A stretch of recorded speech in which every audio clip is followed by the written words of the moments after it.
اسلام دنیا کا دوسرا سب سے بڑا ریلیجن اور اسلام کے آخری پیغمبر حضرت محمد صلی اللہ علیہ وآلہ وسلم کے پیدا ہونے سے ہزاروں سال پہلے تورات میں ایک پروفٹ کی پریڈکشن کی گئی تھی جو عرب میں آئے گا۔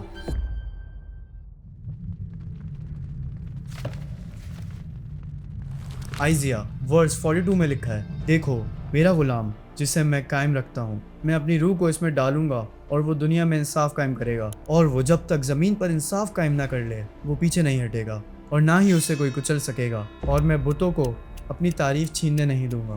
اور جن آبادیوں میں کیدار کے لوگ رہتے ہیں خوش ہو جائیں، سیلا کے لوگ پہاڑ کے اوپر چڑھ کر چیخ چیخ کے خوشی کے نعرے لگائیں گے، Let them give glory to their God۔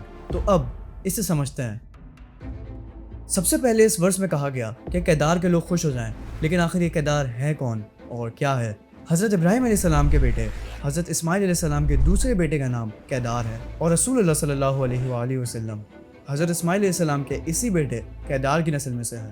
اب اس سے یہ بات تو کلیئر ہو گئی کہ پیغمبر عرب میں ہی آئے گا، لیکن اس ورس میں سیلا کے لوگوں کو کیوں خوشیاں منانے کا کہا گیا؟ اور اب یہ سیلا کیا ہے؟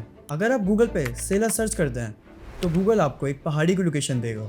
جس پہاڑی کی یہاں بات کی جا رہی ہے وہ اصل میں مدینہ میں ہے۔ صرف مدینہ میں ہی نہیں بلکہ مسجد نبوی کے سب سے کلوز پہاڑ یہ سیلا ہی ہے۔ مسجد نبوی سے یہ پہاڑ صرف 500 میٹر دور ہے۔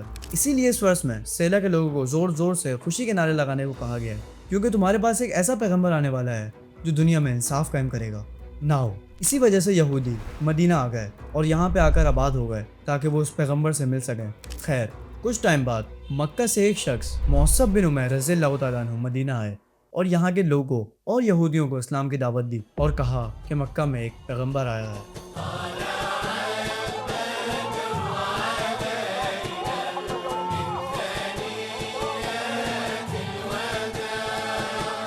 مدینے کے لوگوں نے سوچا کہ ایک عربی بولنے والا پیغمبر، کہیں یہ وہی پیغمبر تو نہیں جس سے ہمیں یہودی ڈرایا کرتے تھے؟ تو انہوں نے سب سے پہلے جا کر اسلام قبول کر لیا، لیکن یہودیوں نے ماننے سے انکار کر دیا کہ یہ وہی پیغمبر ہیں جن کی تورات میں پریڈکشن کی گئی تھی، اور وہ حضور علیہ الصلوۃ والسلام کے خلاف سازشیں کرنے لگے۔ اینڈ وی آل نو کہ مسلمانوں نے حضور علیہ الصلوۃ والسلام کی لیڈرشپ میں یہودیوں کو عرب سے ہی ختم کر دیا۔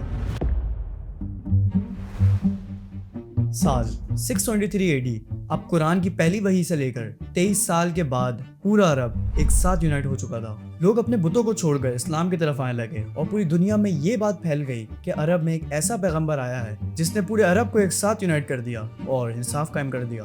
ناؤ اب وہ وقت آ گیا تھا کہ حضور علیہ الصلوۃ والسلام اپنے پہلے اور آخری حج کی طرف گئے، اور وہاں انہوں نے لاکھوں مسلمانوں کے سامنے اپنا آخری خطبہ حجۃ الوداع دیا۔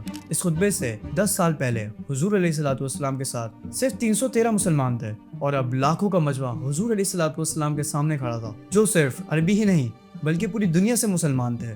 اور وہاں حضور علیہ الصلوۃ والسلام نے دنیا میں سب سے پہلے ریسزم کو ختم کرنے کا حکم دیا۔ کسی گورے کو کسی کالے پر اور کسی عربی کو کسی اجمی پر کوئی فوقیت حاصل نہیں ہے۔ اس خطبے میں حضور علیہ الصلوۃ والسلام نے جو باتیں کی ان میں سے آج کچھ یونائٹڈ نیشن ہیومن رائٹس کا بھی حصہ ہے۔ اس خطبے کے بعد وہاں کھڑے ہر شخص نے یہ گواہی دی کہ محمد صلی اللہ علیہ وآلہ وسلم نے اپنے آخری پیغمبر ہونے کا حق ادا کر دیا ہے۔ اس کے بعد حضور علیہ الصلوۃ والسلام مکہ سے مدینہ روانہ ہوئے، اور راستے میں غدیر خم کے مقام پر ہزاروں صحابہ کرام کے سامنے آپ صلی اللہ علیہ وسلم نے خطبہ دیا۔ اس خطبے کے دوران آپ صلی اللہ علیہ وآلہ وسلم نے مولا علی کا ہاتھ پکڑ کر فرمایا، من کنت مولا فہذا علی مولا، یعنی جس کا میں مولا اس کا علی مولا۔ یہاں مولا کا مطلب وہ نہیں جو کچھ لوگ سمجھتے ہیں، کیونکہ حضور علیہ الصلوۃ والسلام نے اپنی زندگی میں کسی کو بھی اپنے بعد خلیفہ یا لیڈر چوز نہیں کرا تھا، تو یہاں مولا کا مطلب ہی ڈیفرنٹ ہے۔ خیر اس سے پہلے غزوہ تبوک کے موقع پر بھی حضور علیہ الصلوۃ والسلام نے فرمایا تھا کہ علی کی نسبت میرے ساتھ ایسی ہے جیسے حضرت ہارون علیہ السلام کی حضرت موسیٰ علیہ السلام کے ساتھ تھی، لیکن میرے بعد کوئی نبی نہیں آئے گا۔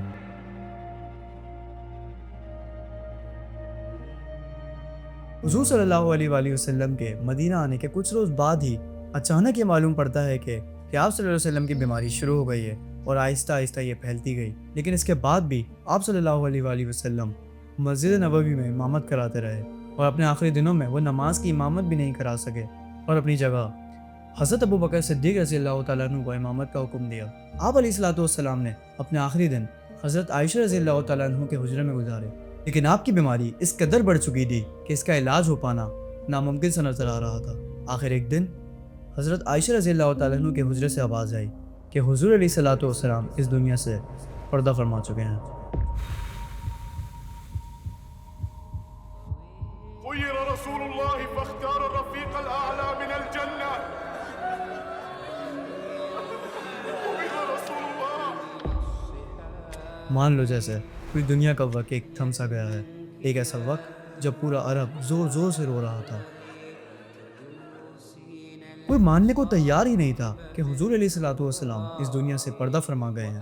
ابھی تو اسلام کو پوری دنیا میں پھیلنا تھا، آخر یہ کیسے ہو سکتا ہے؟ اور یہ خبر پورے عرب میں آہستہ آہستہ پھیل گئی اور سب لوگ زور زور سے رونے لگے۔ لیکن اس پہ حضرت عمر رضی اللہ تعالیٰ عنہ کو بہت غصہ آیا اور انہوں نے اپنی تلوار نکالی اور کہا، جو بھی یہ کہے گا کہ آپ صلی اللہ علیہ وسلم زندہ نہیں ہیں، میں اس کا سر قلم کر دوں گا۔